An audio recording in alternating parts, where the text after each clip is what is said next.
Hi traders, I'm recording this video before CPI announcement. In next half an hour, we have the announcement due and I have marked the key levels for gold and silver. So I'll quickly run through so that you are aware of the current scenario. So let's begin with silver. Right now, I'm on the hourly frame here and I've already marked my extensions here. So I'm switching back to 4H now. Now on the 4 hourly chart, it has reached highest to 66.83, and I can see here signs of exhaustion on the top. So this is higher high formation with drop in momentum, but this is only a probability of reversal, not the confirmation. So after CPI, if the data comes in favor of the metals, then the next level to look for is 67.80, and the ultimate level to look for is now 70.37 to 71.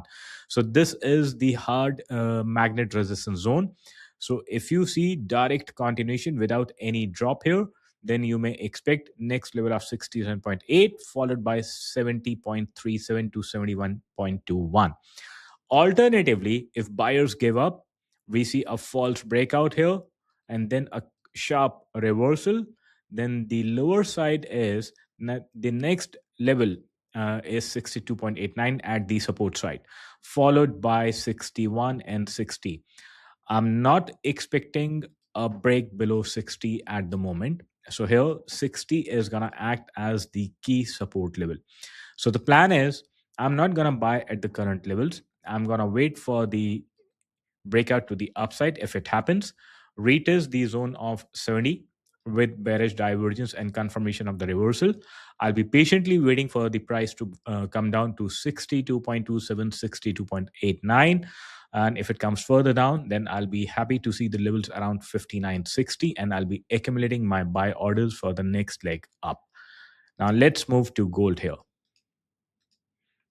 So similarly, I've marked the key zones on the gold chart as well. So right now we are exactly in the middle here. So previously I said that any movement above 43.80 could be a false break. Now it is comfortably holding above 43.80 at the moment. So if we see continuation higher, then the next key level inside is 45.50, or maybe slightly prior to 45.50 is 4500, the psychological number. So then I will expect gold to continue to 4500 to 45.50 and then a sharp reversal. And if it falls lower from the current price, then the key zone to look for is 4300. Below 4300 we have 4250, 4200, and ultimately I'll be expecting it to walk back to 4100. So these are my accumulation levels here. So at the moment, at the current level, I'm not entering into any new order now. So we need to wait patiently and the result would be out in next half an hour. So please trade safely and I'll be back with my weekly analysis on Sunday.